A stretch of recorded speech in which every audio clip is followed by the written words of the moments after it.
রামিসাকে খুন করা হয় এবং খুন করে সেই লাশ গুম করার চেষ্টাও করা হয় এবং এই সব ঘটনার প্রত্যক্ষ অভিযুক্ত সোহেল রানা এবং পরোক্ষভাবে তাকে সহযোগিতা করেছে তার স্ত্রী রামিসা আক্তার এবং রামিসা সহযোগিতা করেছে বিধায় তিনিও এই ঘটনায় অভিযুক্ত এবং সেই অভিযোগের প্রেক্ষিতেই সাক্ষ্য প্রমাণ এবং আসামিদের স্বীকারোক্তিমূলক জবানবন্দি সবকিছু বিচার বিবেচনা করে আদালত রায় ঘোষণা করেছে এবং দুজনকেই মৃত্যুদণ্ডের আদেশ দিয়েছেন এবং আদালত বলেছেন এটি একটি সামাজিক অপরাধ ছিল, এটি রাষ্ট্রের এবং আইনের এবং বিচার বিভাগের উপর এক ধরনের ন্যস্ত ছিল যে আসলে এই রায় দিয়ে আসলে দৃষ্টান্ত স্থাপন করতে হবে এবং সেটি কিন্তু স্থাপন করা হয়েছে। মাত্র 4 কার্যদিবস বিচার করেই কিন্তু আজ 5ম দিনের মাথায় রায় ঘোষণা হলো এবং এই রায়ে আদালত বলেছেন যে এই যে তার স্ত্রী স্বপ্না আক্তার তিনি কিন্তু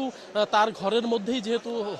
ধর্ষণের ঘটনা ঘটেছে, পরবর্তী থেকে রামিসাকে গলা কেটে হত্যা করা হয়েছে, লাশ গুমের চেষ্টা করা হয়েছে, এই ঘটনা কিন্তু যদি স্বপ্না আক্তার চাইতেন যে তিনি এটিকে প্রতিহত করবেন এবং তিনি এটিকে থামাবেন তাহলে কিন্তু তার পক্ষে সম্ভব ছিল, কিন্তু তিনি সেটি করেননি, বরং লাশ গুমের যে চেষ্টা সেই চেষ্টায় তিনি সহযোগিতা করেছেন এবং এর পাশাপাশি তার স্বামী ধর্ষক অর্থাৎ সোহেল রানা যিনি খুনি ঘাতক তাকে আসলে জানালা দিয়ে পালিয়ে যেতে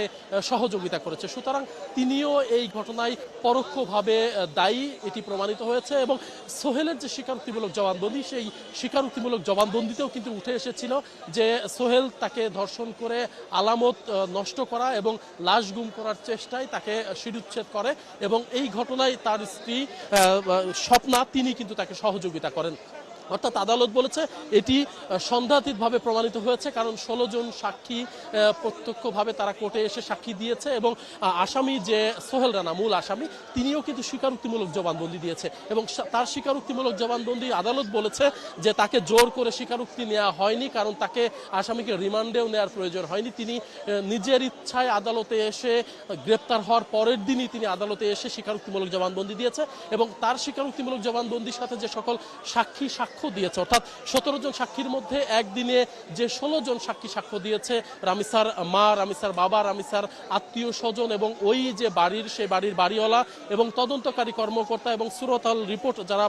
যারা প্রস্তুত করেছিল সেই সকল কর্মকর্তারা সকলে মিলে কিন্তু একদিনে যে সাক্ষ্য দিয়েছে সেই সাক্ষীতেও কিন্তু এই যে সোহেল রানার যে স্বীকারোক্তিমূলক জবানবন্দি অর্থাৎ 164 ধারায় যে দায় স্বীকার করে স্বীকারোক্তিমূলক জবানবন্দি সেখানেও কিন্তু প্রমাণিত হয়েছে এবং যখন বিচার কাজ চলছিল অর্থাৎ যখন চার্জ গঠন করা হয় এরপরে যখন আসামিদের আত্মপক্ষ সমর্থনের সুযোগ দেওয়া হয় সেখানেও কিন্তু সোহেল রানা নিজের দায় স্বীকার করেছিল এবং ক্ষমা চেয়েছিল যে তাকে যেন ক্ষমা করে দেওয়া হয়। কিন্তু আসলে আদালত আইন এবং সাক্ষ্য প্রমাণের ভিত্তিতে আদালত বিচার কার্য করে থাকে এবং সেই বিচার যে আদালত এবং সেই বিচার দিয়েই একটি দৃষ্টান্ত স্থাপন করে দুই আসামি অর্থাৎ যিনি ধর্ষণ করে হত্যা করেছে এবং তাকে যিনি সহযোগিতা করেছে অর্থাৎ সোহেল স্বপ্না দম্পতি তাদের দুজনকেই আসলে